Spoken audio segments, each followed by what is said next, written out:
मैं बहुत जमत बात। अच्छा हाँ हाँ इसे कुछ पूछ ले हम। हाँ हाँ भैया पूछ ले ठीक हो। अच्छा अच्छा भैया तो क्या अंगूरी हो?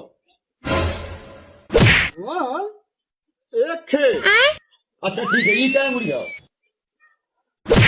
बोल बोल दो अंगूरी हो। अच्छा ठीक है, ये क्या अंगूरी हो? बोलते कहे ना तीन अंगूरी होगा। अच्छा अब बताओ क्या अंगूरी भाई? बाबू, ए बाबू, इन्हें लोग सोचा था लड़के पढ़ा लिखा ना बात है। बाबू ठोकता कहाँ राजू? ए बाबू बताए कि क्या अंगूरी हो गई? एक खे। कहो तो कहो हमारा लड़का अनहर ना बा ई सरवा बिना इशारे के क्या मुरी ना बताई पात बा। अब तू ससुर आज दुआरे हमारे बड़काई पेल रहा है। ये तुम मारे में फाड़ दे।